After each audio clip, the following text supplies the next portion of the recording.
وذكر فإن الذكرى تنفع المؤمنين.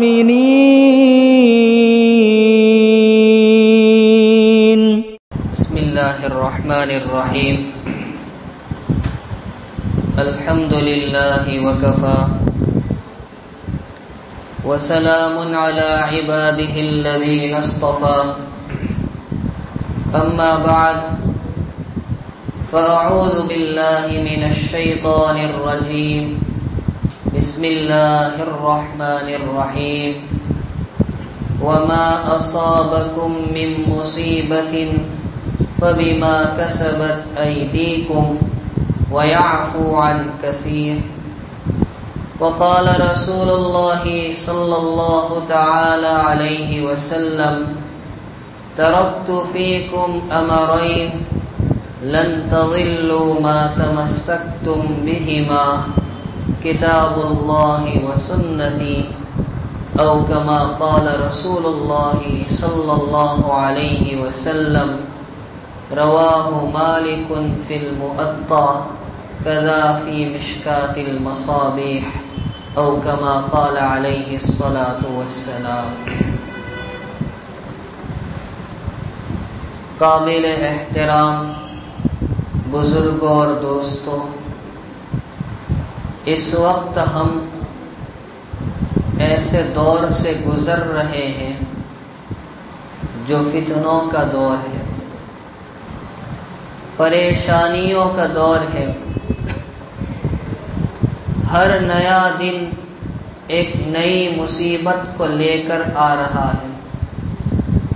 ایک مصیبت سے ابھی نکلنے نہیں پاتے کہ دوسری مصیبت اور دوسرا فتنہ دروازے پر دستک دے دیتا ہے. تو واقعی یہ بہت نازک دور ہے، اور سرور دو عالم صلی اللہ علیہ وسلم نے آخری زمانے کی جو علامتیں بتلائی تھی، وہ علامتیں ایک ایک کر کے ہمارے سامنے آ رہی ہیں. امام مسلم رحمۃ اللہ علیہ نے اپنی کتاب میں حدیث نقل کی ہے. سرور دو عالم صلی اللہ تعالی علیہ وسلم نے ارشاد فرمایا: بادروا بالاعمال فتنا كقطع اللیل المظلم. ان فتنوں کے آنے سے پہلے نیک کام میں جلدی کرو. کیسے فتنے؟ کون سے فتنے؟ كقطع اللیل المظلم، جو سیاہ، تاریک اور اندھیری رات کی طرح ہوں گے. کیا ہوگا ان فتنوں کے دور میں؟ فرمایا اللہ کے نبی علیہ السلام نے: یصبح الرجل مؤمنا ویمسی کافرا ویمسی مؤمنا ویصبح کافرا. آدمی صبح میں مؤمن ہوگا تو شام تک وہ کافر ہو جائے گا. شام کو مؤمن ہوگا تو صبح اس حال میں کرے گا کہ ایمان اس کے پاس سے چھین لیا گیا ہوگا. اللہ میری اور ہم سب کی نسلوں کی حفاظت فرمائے. یبیع دینہ بعرض من الدنیا، یہ حدیث پاک کا آخری ٹکڑا کہ آدمی اپنے دین کو معمولی دنیا کے بدلے بیچ دے گا. اب مجھے بتائیے، یہ پیش گوئی 1400 سال قبل میرے اور آپ کے آقا جناب رسول اللہ صلی اللہ علیہ وسلم نے ارشاد فرمائی تھی، آج ہمارے سامنے ہے یا نہیں؟ اسی طرح مشکات شریف کی ایک روایت ہے، حضرت علی بن ابی طالب رضی اللہ تعالی عنہ سے مروی ہے، حضور پاک صلی اللہ تعالی علیہ وسلم نے ارشاد فرمایا: یوشک ان یأتی علی الناس زمان، قریب ہے کہ لوگوں پر ایسا زمانہ آئے. کیسا زمانہ؟ 3 باتیں نبی علیہ السلام نے ارشاد فرمائی: لا یبقى من الاسلام الا اسمه، کہ قریب ہے کہ اسلام باقی نہیں رہے گا مگر نام کا. ولا يبقى من القرآن الا رسمه، اور قرآن کریم کے صرف حروف باقی رہیں گے، پڑھنے والا، عمل کرنے والا، نشر و اشاعت کرنے والا کوئی نہیں ہوگا۔ اور آگے فرمایا مساجدہم عامرۃ وہی خراب من الہدی، مسجدیں خوب عالی شان اور شاندار بنے گی لیکن ہدایت سے خالی ہوگی۔ یہ تین باتیں میرے اور آپ کے آقا سرور دو عالم صلی اللہ علیہ وسلم نے 1400 سال قبل ارشاد فرما دی۔ آج یہ تینوں باتیں ہمارے سامنے ہیں یا نہیں؟ تو میں یہ بتلا رہا تھا کہ ہم جس دور سے گزر رہے ہیں یہ بڑا نازک دور ہے، یہ فتنوں کا دور ہے، اس میں ہمارے اور آپ کے ایمان کا امتحان لیا جا رہا ہے۔ فتنہ کہتے کس کو ہے؟ عربی زبان میں فتنے کے جو اصل معنی ہے، سونے کو آگ میں تپا کر اس کی سچائی معلوم کرنا۔ جس طرح سونار سونے کو آگ میں تپا کر اس کی سچائی کو جانتا ہے کہ یہ اصلی ہے یا نقلی ہے یا اس میں دھات ملی ہے یا کتنی ملی ہے، تو اس پرکھ کو، اس سچائی جاننے کو عربی زبان میں فتنہ کہتے ہیں۔ اور ہم اور آپ جس دور سے گزر رہے ہیں یہ فتنوں کا دور ہے، اس میں بھی ہماری سچائی کو پرکھا جا رہا ہے کہ ہمارے پاس ایمان ہے یا نہیں، یا اس کے ساتھ نفاق ملا ہوا ہے۔ علامہ انور شاہ کشمیری رحمہ اللہ تعالی فرماتے کہ فتنہ کہتے ایسے دور کو جس میں انسان کو اپنے دین کی حفاظت مشکل ہو جائے۔ حضرت شاہ ولی اللہ صاحب محدث دہلوی رحمت اللہ علیہ نے اپنی کتاب حجت اللہ البالغہ میں ایک بات بیان کی اور اس کو آسان کر کے ہمارے بزرگ محدث کبیر حضرت مفتی سعید احمد صاحب پالن پوری نور اللہ تعالی مرقدہ نے رحمت اللہ الواسعہ میں بیان کیا ہے۔ شاہ صاحب فرماتے فتنے کی کچھ قسمیں ہیں۔ ایک فتنہ وہ ہے جس میں انسان کے ذاتی احوال بگڑ جائے، یہ صرف ایک انسان تک محدود۔ دوسری قسم ہے کہ ذات سے نکل کر گھر والوں میں آ جائے، گھریلو نظام بگڑ جائے، میاں بیوی میں اختلافات کا ہونا، بھائی بہنوں میں انبن کا ہونا، والدین اور اولاد میں کھٹپٹ پیدا ہونا، گھریلو نظام کا بگڑنا، خراب ہونا، یہ بھی ایک فتنہ ہے، یہ دوسری قسم۔ تیسری قسم شاہ صاحب فرماتے ہیں نظام مملکت کا بگڑ جانا، یعنی حکومت نااہل کے ہاتھ میں آ جانا، جیسا کہ ہمارا اور آپ کا روزانہ کا تجربہ ہے۔ اور اس فتنے کو حدیث پاک میں فرمایا کہ یہ سمندر کی موج کی طرح ٹھاٹھے مارتا ہوگا۔ چوتھی قسم فتنے کی بیان کی کہ امت کے نیک لوگوں کے دنیا سے اٹھ جانے سے جو فتنہ آتا ہے۔ میرے بھائیو یاد رکھو، امت کے نیک لوگوں کا وجود، اللہ والوں کا وجود، یہ فتنوں پر دروازہ ہوا کرتا ہے، اور جب وہ دنیا سے رخصت ہوتے ہیں تو فتنوں کا ایک سیلاب آ رہا ہے۔ یہ لاک ڈاؤن کے عرصے میں علماء کرام کی ایک بڑی جماعت، اہل اللہ کی ایک بڑی جماعت جو دنیا سے رخصت ہو گئی، اور جو فتنے ہم اپنی آنکھوں سے دیکھ رہے ہیں یہ اس کی کھلی دلیل ہے۔ یہ چوتھی قسم ہے۔ پانچویں قسم فتنے کی شاہ صاحب فرماتے ہیں کہ بددینی کا فتنہ، جس میں انسان کے عقیدے بگڑ جائے، ایمان کی حفاظت مشکل ہو جائے۔ آج کیا ہو رہا ہے؟ ہمارے اور آپ کے عقیدے بگاڑے جا رہے ہیں، خصوصاً ہمارے معصوم بچوں کے عقیدے بگاڑے جا رہے ہیں۔ میں آپ کو کیا سناؤں، کیا بتلاؤں؟ معاف کیجئے گا، ہم عصری تعلیم کا انکار نہیں کرتے، اسکول کی تعلیم کا انکار نہیں کرتے، لیکن ذرا اپنے بچوں کے پیچھے کچھ وقت لگا کر دیکھیے کہ ان کے معصوم ذہنوں میں کیا ٹھوسا جا رہا ہے، ان کے عقائد کیسے بگاڑے جا رہے ہیں۔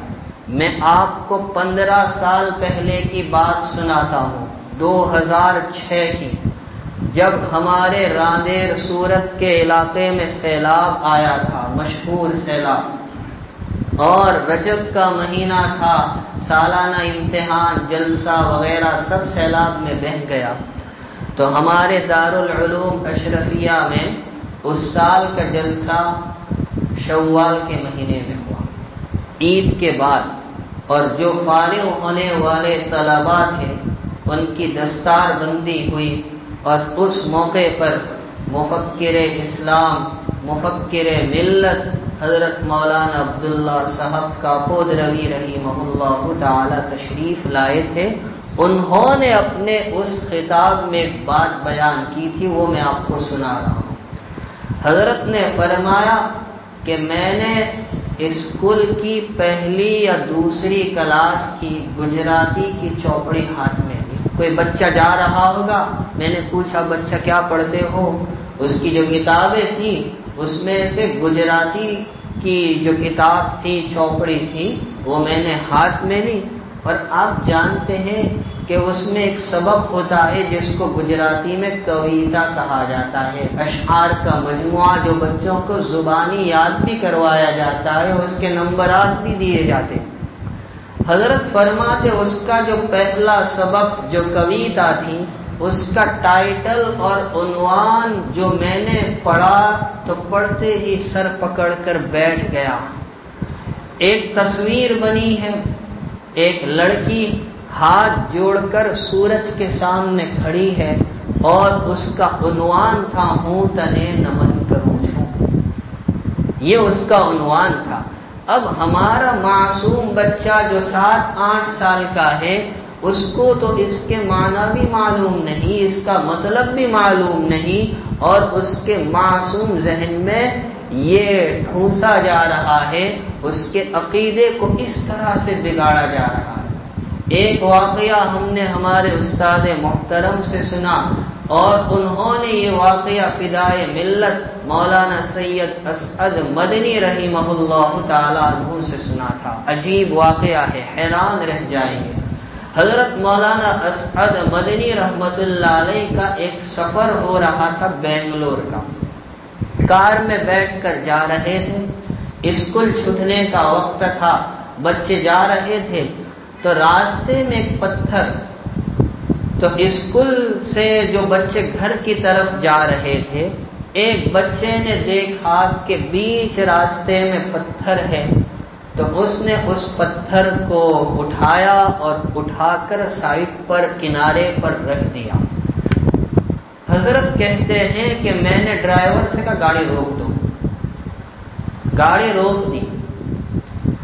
حضرت نیچے اترے، اس بچے کے پاس گئے، حضرت پر بڑا اثر ہوا کہ حدیث پاک میں فرما وَأَدْنَاهَا إِمَاطَةُ الْأَذَىٰ عَنِ الطَّرِيقِ، راستے سے تکلیف دینے والی چیز کو ہٹانا یہ بھی ایمان کا ایک حصہ ہے۔ میں نے بچے سے پوچھا تمہارا نام، تمہارے ابو کا نام، بچے نے اپنا نام، اپنے ابو کا نام بتایا، معلوم ہوا وہ مسلمان کا بچہ تھا۔ میں نے اس سے کہا بیٹا تم نے بڑا اچھا کام کیا کہ یہ پتھر جو لوگوں کو تکلیف دینے والا تھا تم نے اس کو ہٹا کر کنارے پر رکھ دیا۔ اس بچے نے جو جواب دیا حضرت خاموش ہو گئے، اس نے یہ جواب دیا ہم کو ہمارے گاڈ یشوع نے یہی تعلیم دی، یہ سکھایا جا رہا ہے، اس طرح ہمارے عقیدوں کو بگاڑا جا رہا ہے۔ تو یہ 5واں فتنہ بددینی کا، جس میں انسان کے عقیدے بگڑ جائے، اور شاہ صاحب فرماتے فتنے کی 6ٹھی قسم ہے حوادثات اور مصیبتوں کا فتنہ۔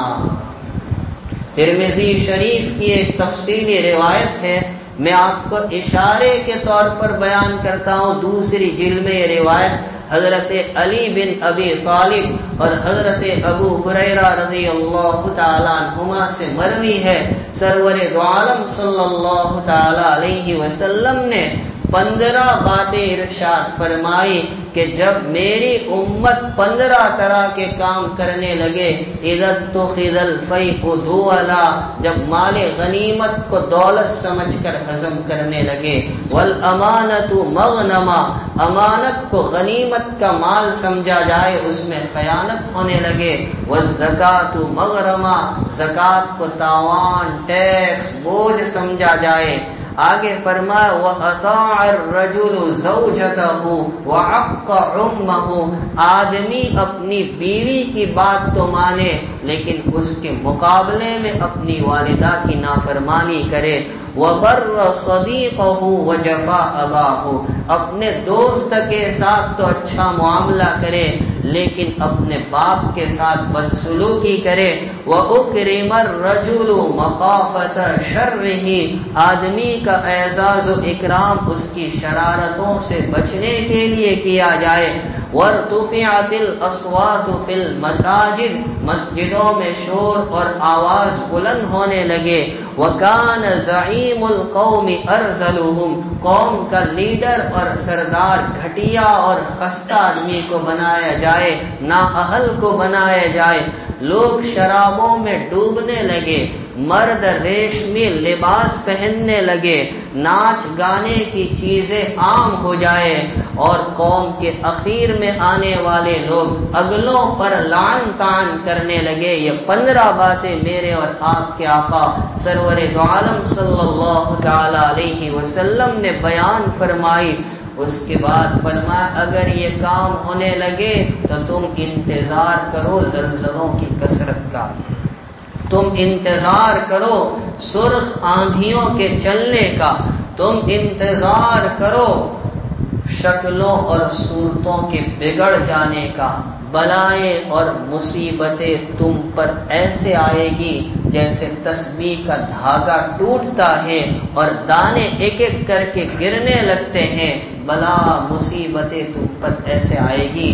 میں آپ سے پوچھنا چاہتا ہوں یہ جو 15 علامتیں سرور دو عالم صلی اللہ علیہ وسلم نے ارشاد فرمائی تھی، آج ہم میں اور آپ میں پائی جاتی ہے یا نہیں؟ ظاہری بات ہے کہ بالکل پائی جا رہی ہے، اسی لیے مصیبتوں کا سیلاب ایک سے ابھی نکلے نہیں کہ دوسری آ کر دستک دے رہی ہے، اس سے ابھی نکلے نہیں کہ تیسری استقبال کے لیے تیار ہے۔ غرض ایک بے چینی کے دور سے ہم گزر رہے ہیں، یہ فتنوں کا دور ہے، مصیبتوں کا دور ہے، اور مصیبتیں خود ہم نے اپنے اعمال کی بنیاد پر اپنے اوپر لی ہے۔ وَمَا أَصَابَكُم مِّن مُّصِيبَةٍ فَبِمَا كَسَبَتْ أَيْدِيكُمْ۔ اب سوال یہ ہوتا ہے کہ ان مصیبتوں سے نجات کیسے ملے گی، فتنوں سے نجات کیسے ملے گی، چھٹکارا کیسے ملے گا؟ دنیا میں ہر بندہ چاہتا ہے مصیبتیں ٹل جائے، فتنوں سے خلاصی نصیب ہو، عافیت والی، چین اور سکون والی زندگی گزارے، کامیابی اور کامرانی سے وہ ہمکنار ہو جائے۔ تو اسے کامیابی کہاں ملے گی؟ کامیابی کا جو راستہ شریعت نے بتایا تھا ہم نے اس راستے کو ٹھکرایا، ہم تو کامیابی غیروں کے راستے میں تلاش کرتے رہے۔ کامیابی اصل 2 چیزوں میں، ایک ہے اللہ کی کتاب یعنی قرآن کریم میں، اور ایک ہے سرور دو عالم صلی اللہ علیہ وسلم کی سنت۔ آقا علیہ الصلوۃ والسلام نے صاف فرمایا ترکت فیکم امرین، 2 چیزیں میں تم میں چھوڑ کر جا رہا ہوں، لن تضلوا ما تمسکتم بہما، اگر تم نے ان دونوں چیزوں کو مضبوطی سے تھام لیا تم کبھی گمراہ نہیں ہو سکتے، تم کبھی بھٹک نہیں سکتے۔ کیا ہے وہ دو چیزیں؟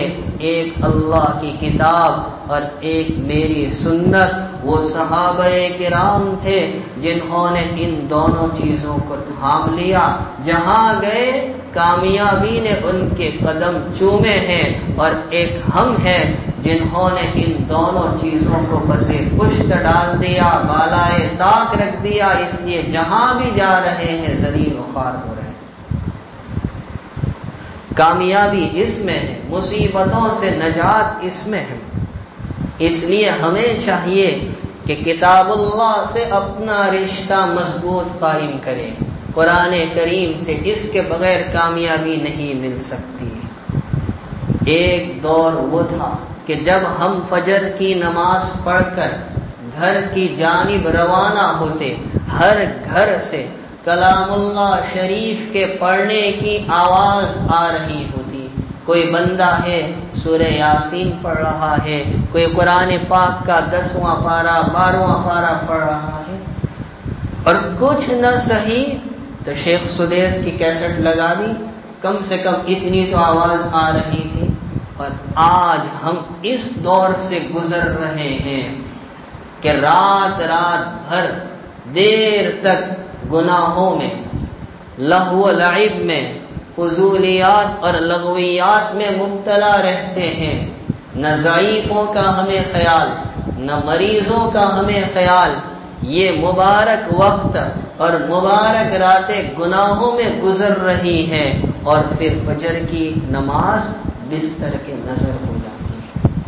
ہم نے قرآن کریم کو ایسا چھوڑا، معاف کیجیے اب تو رمضان المبارک میں بھی ہاتھ لگانے کی توفیق نہیں ملتی۔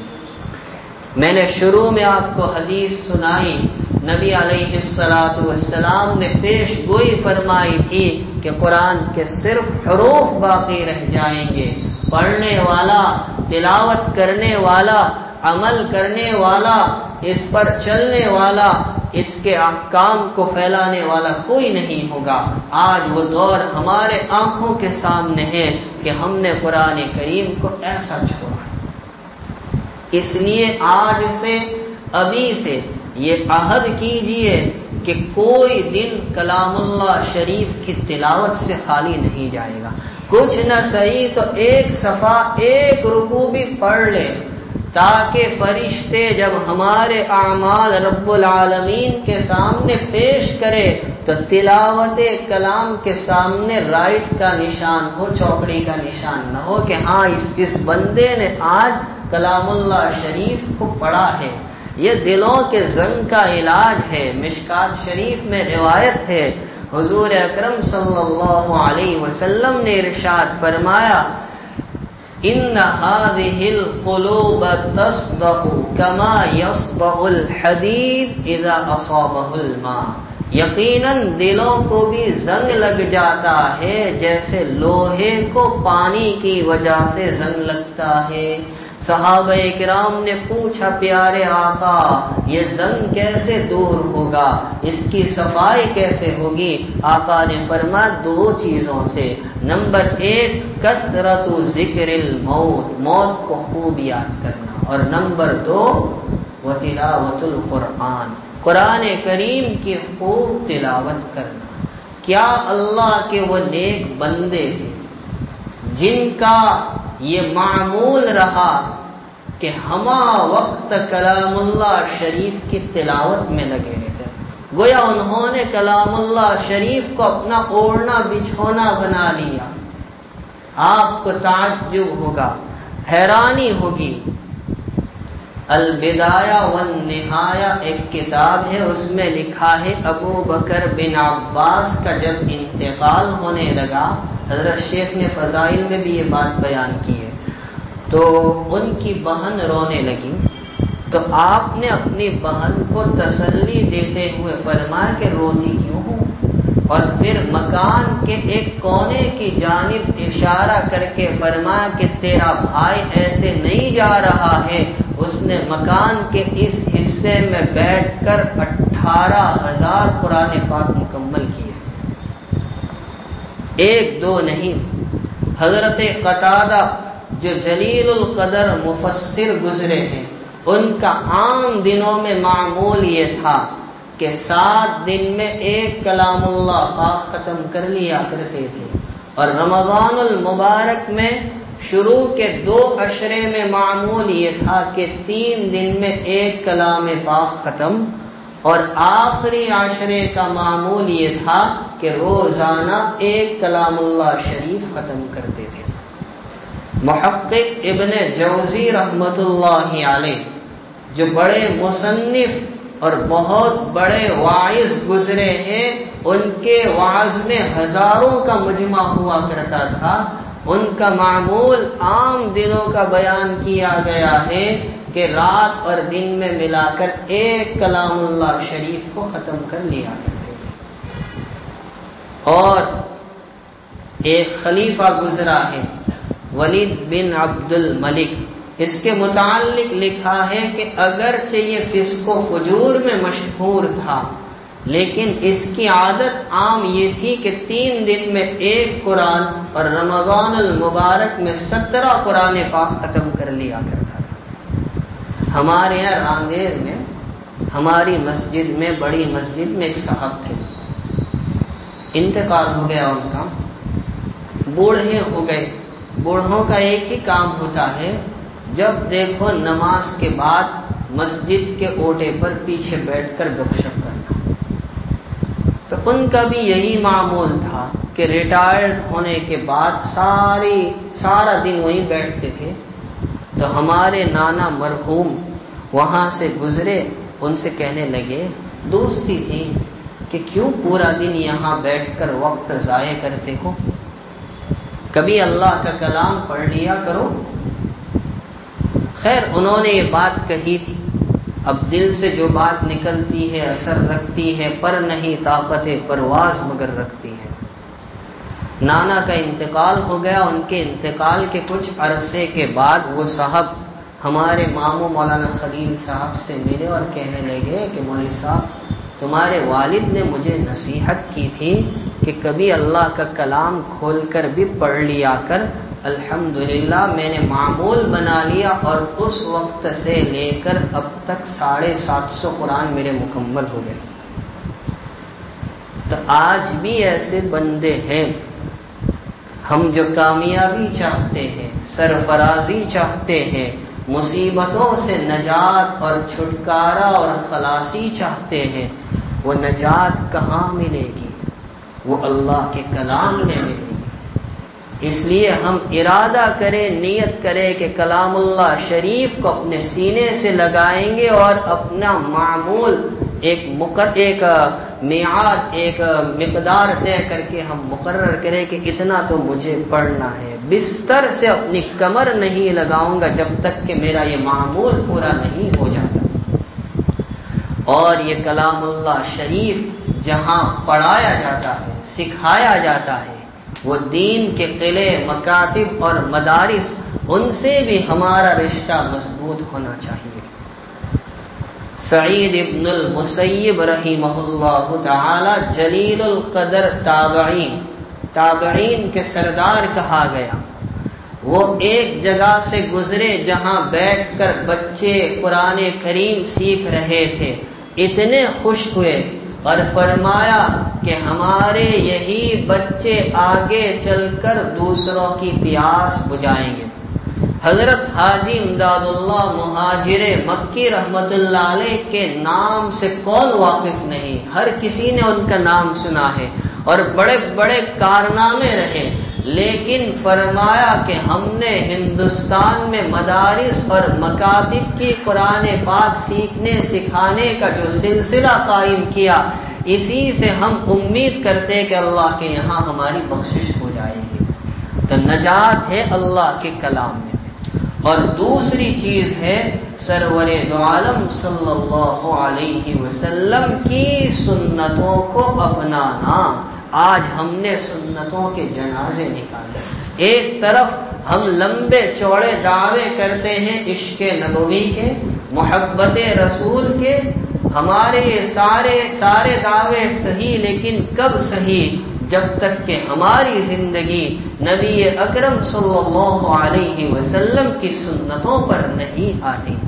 میں 2-4 حدیث آپ کو سناؤں تاکہ پتہ چلے سنتوں کا مقام کیا ہے۔ حدیث پاک میں ہے، اللہ کے نبی علیہ السلام نے ارشاد فرمایا، کل امتی یدخلون الجنت الا من ابا، میری امت کا ہر آدمی جنت میں جائے گا سوائے وہ جو انکار کرے گا۔ صحابہ کرام نے پوچھا، پیارے آقا کون ہے جس نے انکار کیا؟ آقا نے فرمایا، من اطاعنی دخل الجنہ ومن عصانی فقد ابا، جس نے میری اطاعت کی، میرا کہنا مانا، جو میری سنتوں پر چلا، وہ جنت میں جائے گا، اور جس نے میری سنتوں سے منہ موڑا، اس نے انکار کیا، انکار کرنے والا جنت میں نہیں جائے گا۔ حضرت انس بن مالک رضی اللہ تعالیٰ عنہ جب 10 سال کے تھے، بچے تھے، اور نبی اکرم صلی اللہ علیہ وسلم ہجرت فرما کر مدینہ طیبہ تشریف لے گئے تو ان کی والدہ ام سلیم رضی اللہ تعالیٰ عنہ ان کو لے کر نبی اکرم صلی اللہ علیہ وسلم کی خدمت میں آئی اور کہا، پیارے آقا یہ چھوٹا سا انس آپ کی خدمت کے لیے وقف ہے۔ اس وقت سے لے کر وفات تک مسلسل 10 سال نبی اکرم صلی اللہ علیہ وسلم کی خدمت کا انہیں موقع ملا۔ چونکہ چھوٹے تھے، بچے تھے، نبی علیہ السلام کی شفقتیں پائی، آقا ان کو فرماتے، یا بنیا، اے میرے پیارے بیٹے، ان قدرت، اگر تو اس بات پر قدرت رکھے، ان تصبح او تمسیا، کہ تو صبح کرے یا تو شام کرے، اس حال میں وَلَيْسَ فِي قَلْبِكَ غَشٌّ لِأَحَدٍ، کہ تیرے دل میں کسی کے بارے میں کھوٹ نہ ہو، کینہ نہ ہو، فَافْعَلْ، تو ایسا کر لے۔ اب آگے جو جملے آقا نے فرمائے وہ مجھے سنانے ہیں۔ آگے فرمایا، وَذَلِكَ مِن سُنَّتِي، اس لیے کہ یہ میری سنت ہے، میرا طریقہ ہے۔ من احب سنتی فقد احبنی ومن احبنی کان معی فی الجنہ، جس نے میری سنتوں سے محبت کی اس نے مجھ سے محبت کی، اور جس نے مجھ سے محبت کی وہ جنت میں میرے ساتھ ہوگا۔ اب مجھے بتائیے کہ کتنا آسان نسخہ، بتائیے جنت میں جانا ہے یا نہیں؟ ہر ایک کو جانا۔ ایک سمپل نسخہ نبی علیہ السلام نے بیان کر دیا۔ ترمذی شریف کی روایت ہے، حضرت ابو سعید خدری رضی اللہ تعالیٰ کو نقل کرتے، 3 کام کر لو جنت مل جائے گی، بہت آسان۔ نبی علیہ السلام نے فرمایا، من اکل طیبا، جو آدمی حلال مال کھائے، پہلا نسخہ۔ دوسرا نسخہ، وعمل فی سنت، اور میری سنتوں پر عمل کرے۔ اور تیسرا نسخہ، وامن الناس بوائقہ، لوگ اس کے فتنوں سے، اس کی شرارتوں سے بچے۔ اگر کسی نے یہ 3 کام کر لیے وہ جنت میں جائے گا، کیونکہ وہ نبوت کا زمانہ تھا۔ ایک طرف آسمان سے قرآن اتر رہا ہے، دوسری طرف نبی علیہ السلام کے ارشادات سے صحابہ فیضیاب ہو رہے ہیں۔ ہر کسی میں یہ 3 باتیں ہیں۔ تو صحابہ کرام نے پوچھ لیا اور کہا، ان ھذا الیوم لکثیر فی الناس، پیارے آقا ایسے لوگ تو اس زمانے میں بہت ہے کہ حلال بھی کھاتے ہیں، آپ کی سنتوں پر چلتے بھی ہیں، اور لوگ اس کی شرارتوں سے محفوظ بھی ہیں۔ آقا نے فرمایا، میرے بعد بھی رہیں گے لیکن بہت کم۔ مجھے بتانا یہ ہے کہ جنت میں جانے کا جو نسخہ نبی علیہ السلام نے بتایا وہ کیا ہے؟ اتباع سنت، نبی علیہ السلام کی سنتوں کو اپنانا۔ امام مالک رحمت اللہ علیہ 4 اماموں میں سے ایک امام کیا فرماتے ہیں؟ ان السنت مثل سفینۃ نوح من رکبہا نجا ومن تخلف عنہا غرق، کہ حضور علیہ السلام کی سنت سیدنا نوح علیہ السلام کی کشتی کی طرح ہے، جو ان کی کشتی میں بیٹھا اس نے نجات پائی، اور جو نہیں بیٹھا، ان کا ایک لڑکا جو کافر تھا کنعان، وہ نہیں بیٹھا، تو جو نہیں بیٹھا وہ غرق ہو گیا، ڈوب گیا۔ اسی طرح جو نبی علیہ السلام کی سنتوں کی کشتی میں بیٹھ جائے گا اس کا بیڑا پار ہو جائے گا، اور جو نبی علیہ السلام کی سنتوں کی کشتی سے منہ موڑ لے گا اس کا بیڑا ڈوب جائے گا، غرق ہو جائے گا، وہ نجات نہیں پا سکتا۔ فتاوی رحیمیہ میں حضرت مفتی عبد الرحیم صاحب لاجپوری رحمہ اللہ تعالی، ہو سکتا ہے الپاڑ والوں نے ان کی زیارت کی ہو، میری والدہ ان کی نواسی ہوتی ہے، ہمارے پر نانا تھے، انہوں نے لکھا ہے امام اوزاعی رحمت اللہ علیہ، امام اوزاعی رحمت اللہ علیہ جو امام ابو حنیفہ رحمت اللہ علیہ کے زمانے میں گزرے ہیں، امام اوزاعی رحمت اللہ علیہ کو خواب میں زیارت ہوئی اللہ تعالی کی، کس کی؟ اللہ سبحانہ و تعالی کی۔ اللہ سبحانہ و تعالی نے پوچھا کہ تم امر بالمعروف اور نہی عن المنکر کرتے ہو، بھلی بات کا حکم دیتے ہو اور بری بات سے روکتے ہو؟ عرض کیا پروردگار آپ کے فضل و احسان سے کر لیا کرتا ہوں۔ پھر امام اوزاعی رحمت اللہ علیہ نے عرض کیا پروردگار مجھے اسلام پر موت عطا کیجیو۔ اللہ نے فرمایا یہ بھی کہو وعلی السنتی، کہ اسلام کے ساتھ ساتھ مجھے سنت پر بھی موت دینا۔ اندازہ لگائیے کہ سنتوں کی کیا اہمیت ہے۔ حضرت جنید بغدادی رحمت اللہ علیہ کا یہ ملفوظ اور جملہ مشہور ہے کہ مقبولیت کے بہت سے راستے ہیں لیکن بندوں پر سارے راستے بند کر دیے گئے، سوائے اتباع سنت کے اب کوئی راستہ کھلا نہیں۔ حضرت مولانا شاہ فضل الرحمان صاحب گنج مراد آبادی رحمت اللہ علیہ، انہوں نے بہت اونچی بات فرمائی، اور آپ بھی آج سے اس پر عمل شروع کر دیجئے۔ حضرت لکھتے ہیں کہ استحضار کے ساتھ چند روز نبی علیہ السلام کی سنتوں پر عمل کر کے دیکھو۔ استحضار کا مطلب میں آپ کو سمجھاؤں، مثال کے طور پر آپ کھانے کے لیے بیٹھے تو کھانے سے پہلے ہاتھ دھوئے اور یہ سوچے کہ میرے آقا علیہ السلام ایسا ہی کرتے تھے، داہنے ہاتھ سے کھائے یہ سوچ کر کہ میرے آقا اسی طرح کھایا کرتے تھے، اپنے سامنے سے کھائے یہ سوچ کر کہ میرے آقا اسی طرح کیا کرتے تھے۔